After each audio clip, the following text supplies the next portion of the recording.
Assalamualaikum warahmatullahi wabarakatuh. Di sini saya akan membahas eh, EHS praktek, yaitu mengenai oscillation flow pastry cylinder. Sebelumnya, perkenalkan nama saya Nandana Prasya Meswari, NRP 0822040050 dari kelas TP 4B. Oscillation flow pastry cylinder yaitu merupakan aliran fluida melewati silinder dengan arah bolak-balik. Aplikasinya yaitu pondasi offshore platform dan pondasi jembatan. Ini merupakan gambar dari aplikasinya. Kemudian kondisi batas dan kondisi awal pada domain permasalahan. Domain permasalahan dalam kasus ini yaitu membuat domain terdapat dua bidang. Yang pertama kotak dengan dimensi 30 kali 30 kali 1 dan 3 silinder yang berada di pusatnya dengan diameter silinder yaitu 1. Berikut ilustrasi geometri domain permasalahan yaitu dibuat dengan menggunakan software Salome. Sebelah kiri ini merupakan gambarnya pengaplikasian dari software Salome. Kemudian di sini ada keterangan gambar. Yang pertama ada A, amplitudo kecepatan aliran bolak-balik. Kemudian D, diameter. R, radius. L, level shift kecepatan aliran. Untuk S, skala kecepatan aliran. Untuk U, kecepatan aliran arah sumbu X. Untuk omega atau W, itu kecepatan aliran arah sumbu Z. Kemudian untuk alfa, yaitu sudut silinder ke-1 dengan sumbu Z. Di bawah ini, di bawah keterangan gambar, ada data dari NRP saya, yaitu NRP 50. Untuk alfanya sendiri, yaitu 45. Untuk R, 3,75 kali D. Dan untuk D-nya sendiri yaitu 1 atau diameternya 1. Kemudian ada frekuensinya yaitu 0,2. Amplitudenya 1. Untuk L-nya 0. Untuk S atau skala kecepatannya yaitu 1. Kemudian ada data susunan silinder. Berikut merupakan gambar pengaplikasian pada software Salome yaitu diameter silinder. Sebelumnya pada software Salome di sini harus mengubah pengaturan yaitu geometri. Di sini saya membuat objeknya yaitu silinder 1. Untuk diameternya adalah 1. Kemudian ada radius pusat silinder dari pusat koordinat. Di sini saya menggunakan objek satunya yaitu point 2, objek 2-nya yaitu point 1, dan untuk radiusnya yaitu 3,75. 3,75 ini didapat dari data yang saya dapat dari tabel sebelumnya, yaitu pada NRB saya R-nya yaitu 3,75 dikali D atau 3,75 kali 1. Kemudian ada silinder 1 dari sumbu vertikal. Untuk angle-nya sendiri yaitu objek satunya ada line 1, untuk objek 2 ada line 2, dan angle in decrease yaitu atau alfanya. Alfanya itu 45 karena dari data yang saya dapat di tabel sebelumnya yang di depan tadi. Baik, selanjutnya ada pemodelan numerik. Di sini ada boundary, yaitu di boundary ada outlet, ada top, bottom, front, back, silinder 1, silinder 2, silinder 3, dan inlet. Untuk data-data selanjutnya ada di slide atau di PPT tersebut. Kemudian kondisi batas pada domain permasalahan ini adalah menggunakan boundary yang nantinya akan digunakan sebagai kondisi untuk komputasi pada software OpenFOAM. Selanjutnya ada file P yang didapat dari OpenFOAM, yaitu versinya 2.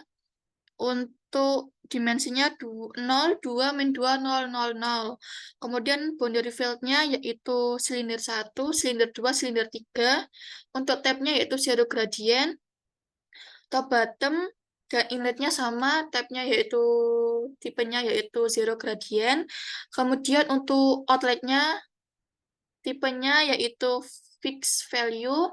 Untuk value-nya yaitu untuk value-nya adalah uniform 0. Untuk front and back yaitu tab-nya empty. Kemudian ada value dimensinya 0, 1, min 1, 0, 0, 0. Kemudian untuk boundary field-nya yaitu silinder 1, silinder 2, silinder 3. Untuk tab-nya sudah tertera pada slide. Kemudian ada inlet, outlet, top, bottom, itu tab-nya zero gradient. Dan untuk front and back, itu tab-nya empty. Kemudian selanjutnya saya akan membahas mesh. Di dalam mesh ini, kita mengaplikasikannya pada software Salome, namun tadi di awal kita menggunakan geometri, sedangkan sekarang kita ubah pengaturannya menjadi mesh. Di sini di mesh ini ada hipotesis, algoritma, dan mesh 1. Dan untuk mesh 1 ini saya menggunakan tipe yang digunakan adalah prisma. Di sini di gambar pada slide ini ada 3 titik aliran. Jumlah mesh sudah tertera pada PPT, yaitu ada edges-nya 4123, untuk face-nya sudah tertera, triangle sudah tertera, dan quadrangle sudah tertera juga. Untuk volumenya sendiri pada jumlah mesh ini yaitu 74.520, kemudian tetrahedrons-nya 0, hexahedrons 0, piramidnya 0, terus kemudian untuk prismanya sendiri yaitu 74.520, hexagonal prisma, dan polyhedronsnya adalah 0. Kemudian ada control dig, di sini ada aplikasinya yaitu Ecofoam, short form-nya last time, start time-nya 0, dan data yang lain sudah tertera pada gambar yang ada di PPT. Next, yaitu ada hasil simulasi.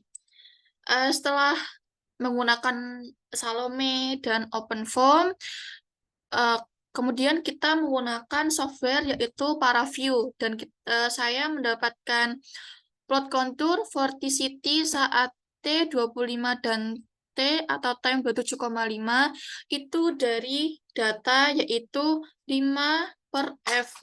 Untuk F-nya sendiri yaitu 0,2. 0,2 ini dari data yang saya dapat sesuai dengan NRP saya, yaitu 0,2. Berarti 5 dibagi dengan 0,2, dapatnya adalah 25. Dan kemudian untuk T yang 27,5 itu didapat dari 5,5 dibagi dengan F, F-nya adalah 0,2. Di sini sebelah kiri itu ada gambar untuk plot contour vorticity pada time 25 second, dan kemudian di sebelah kanan adalah plot contour vorticity saat time 27,5 second. Oke, selanjutnya ada plot contour tekanan saat time 25 dan 27,5. Oke, di sini untuk sebelah kiri tuh time 25 dan di sebelah kanan ada time untuk 27,5. Perubahannya ada perbedaan juga pada plot contour setiap detiknya. Oke, selanjutnya saya akan membahas plot lift coefficient dan plot drag coefficient terhadap waktu untuk masing-masing silinder. Di PPT ini saya sudah menginputkan diagram CD dan CL terhadap waktu force 1. Untuk yang warna biru itu untuk keterangan CD, dan untuk yang oranye itu keterangan CL. Untuk diagramnya bisa dilihat pada PPT. Pada slide PPT ini sudah terdapat diagram. Kemudian ada silinder 2, keterangannya juga sama. Untuk yang biru itu CD, dan yang oranye itu untuk keterangan CL. Ini diagram CD dan CL terhadap waktu force 2. Oke, untuk silinder 3 juga sama dengan silinder 1 dan 2. Jadi juga ada perbedaan ya antara silinder 1, 2, 3. Untuk di sini yang silinder 3 itu CL-nya itu cenderung datar atau itu apa namanya? Tidak naik turun. Berarti lurus saja seperti ini yang ya, seperti di PPT. Kemudian untuk kesimpulannya, gaya hidrodinamika yang diterima oleh susunan silinder dalam aliran fluida terdapat dua komponen utama, gaya lift atau gaya angkat dan gaya drag untuk gaya hambat. Untuk gaya drag ini adalah gaya yang bekerja sejajar dengan arah aliran fluida yang di mana silinder berada di depan atau di posisi pertama yang akan menerima gaya drag terbesar karena mengalami aliran fluida yang tidak terganggu secara langsung. Kemudian, untuk silinder di belakangnya akan mengalami aliran fluida yang sudah terganggu oleh silinder di depannya, sehingga untuk gaya drag sendiri diterima cenderung lebih kecil. Urutan silinder dari yang menerima gaya drag terbesar hingga terkecil biasanya adalah silinder pertama, kemudian silinder kedua, dan seterusnya. Sementara itu, gaya lift adalah gaya yang bekerja tegak lurus terhadap arah aliran fluida. Kemudian gaya lift yang diterima oleh silinder juga dipengaruhi oleh posisi silinder dalam susunan-susunan. Silinder yang berada di posisi paling depan akan mengalami gaya lift yang berbeda yang dibandingkan dengan silinder-silinder di belakangnya, karena aliran fluida di sekitarnya belum terganggu oleh silinder lainnya. Kemudian, untuk pengaruh silinder di belakang terhadap distribusi tekanan di sekitar silinder, di silinder bagian depan bisa menciptakan variasinya dalam gaya lift atau gaya angkat. Baik, sekian presentasi dari saya. Terima kasih. Wassalamualaikum warahmatullahi wabarakatuh.